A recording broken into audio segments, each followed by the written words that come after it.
তর্কে বিতর্ক নয়। ঈশ্বরেরও ক্রোধ আছে। আমরা যতজন সেই প্রভু যিশুকে নিন্দে তাড়না করছি, আমরা যতজন সেই প্রভু যিশুর বিরুদ্ধে যেভাবে নিন্দে তাড়না করছি, আমরা সতর্ক হই, আমরা সাবধান হই।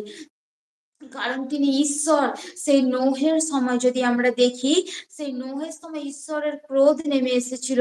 সেই নোহের সময় ঈশ্বর কতটা রেগে গিয়েছিলেন। নোহের সময় যখন নোহ এক সময় যখন সেই জাহাজ তৈরি করছিলেন, নোহ যখন সেই জাহাজ তৈরি করছিলেন, নোহকে যখন ঈশ্বর আজ্ঞা করেছিলেন, নোহকে ঈশ্বরের চোখে যখন নোহকে একমাত্র ধার্মিক পেয়েছিলেন, সেই মুহূর্তে সেই সময় যখন ঈশ্বর নোহকে আজ্ঞা করলেন যে তুমি যাও গিয়ে জাহাজ তৈরি করো, আর নোহ যখন সেই জাহাজ তৈরি করলেন, সেই সময় নোহ যখন সেই জাহাজ তৈরি করলেন, সেই সময় অনেক মানুষ কি ছিল, নোহকে দেখে ঠাট্টা তামাশা করেছিল। নোহকে দেখে কি করেছিল, তারা হাসির খোরাক ভেবেছিল। নোহকে বলেছিল যে ও বুড়ো পাগলা, কিন্তু কি আসলে কি সত্যি কি সে ছিল?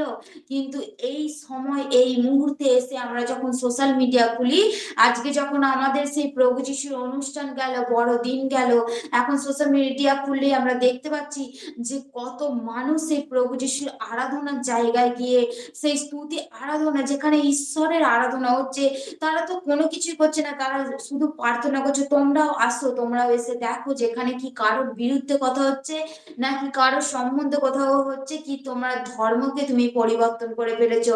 আমরা এখানে ঈশ্বরের কাছে প্রার্থনা করি, আমাদের সমস্যাগুলোকে ঈশ্বরের কাছে তুলে ধরি, আর ঈশ্বর আমাদেরকে সেই সমস্যাগুলো থেকে আশীর্বাদ করেন। হালেলুয়া। সেই জন্য আমরা ঈশ্বরের কাছে প্রার্থনা করি। আর অনেক মানুষ দেখছি যে মন্দির ভেঙে দিচ্ছে, ঈশ্বরের যে যেখানে বড়দিনের অনুষ্ঠান পালন হবে বলে, সেখানে কি সমস্ত কিছু হাসির নিয়ে কি করছে তারা, সেই সেই জায়গাটাকে কি করছে, ভেঙে ফেলছে। তারা সেখানে গিয়ে স্লোগান দিচ্ছে অন্য কিছু।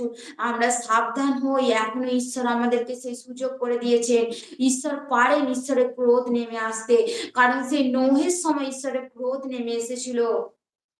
সেই নোহের সময় সেই ঈশ্বর বারবার নোহ বলেছিল, ঈশ্বরের প্রচার করেছিল যে তোমরা মন ফিরাও, তোমরা মন ফিরাও, তোমরা মন ফিরাও, কারণ সেই ঈশ্বরের ক্রোধ নেমে আসবে, ঈশ্বরের ক্রোধ নেমে আসবে। কিন্তু সেই সময় কি করেছিল সবাই, সেই নোহকে ঠাট্টা তামাশা করেছিল, নোহকে হাসি তামাশা করেছিল, নোহকে নিয়ে মজা উড়াচ্ছিল যে এত রৌদ্রের সময় ও জাহাজ তৈরি করেছে। হয়তো এমনও কেউ বলেছিল যে ওর বোধহয় মাথাটাই খারাপ হয়ে গেছে, যে এত রোদ বেরিয়েছে, ও সেই মুহূর্তে গিয়ে কি করছে, জাহাজ তৈরি করছে। কিন্তু নোহকে কে আজ্ঞা করেছিল, সেই জীবন্ত ঈশ্বর সেই নোহকে আজ্ঞা করেছিল।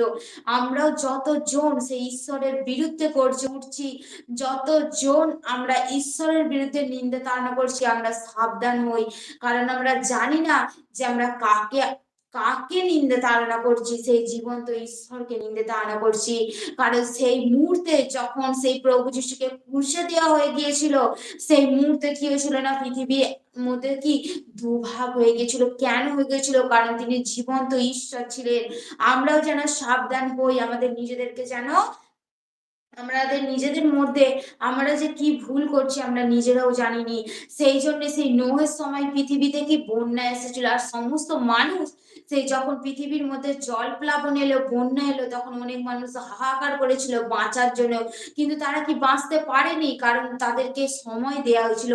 তোমাদেরকেও সময় দেওয়া হচ্ছে, তোমরা মন ফিরাও, বোঝো কোনটা ঈশ্বর কোনটা। কারণ আমরা কোনো কি, সে যে কথা বলতে পারে না, যে যে কি কোনো কিছু করতে পারে না, তার আরাধনা করলে আমরা কি যে নিজে হাতে কিছু করতে পারি না। কিন্তু ঈশ্বর তিনি নিরাকার। তুমি ঈশ্বরের কাছে প্রার্থনা করে দেখো, ঈশ্বরের বাক্য বলছে যে যাচ্ছা করো তোমাদেরকে দেয়া যাইবে, অন্বেষণ করো পাইবে, দ্বারে আঘাত করো তোমাদের জন্য খুলিয়া দেয়া যাইবে। কারণ ঈশ্বরের বাক্য জীবন্ত, কার্য সাধক, কার্য না করে ফেরে না। আকাশের নিচে মনুষ্যদের মধ্যে এমন কোনো নামদত্ত নেই যেখানে আমাদেরকে পরিত্রাণ দিতে পারে। কারণ আমাদের কোনো কিছুর বলিদানের প্রয়োজন ছিল।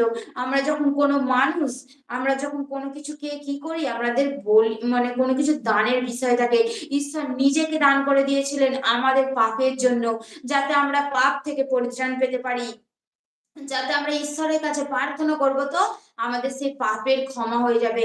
ঈশ্বর সেই জন্যই আমাদেরকে ক্ষমা করবেন। হালেলুয়া। আমরা যেন ঈশ্বরের বাক্যকে, ঈশ্বরের জীবন্ত বাক্যকে আমাদের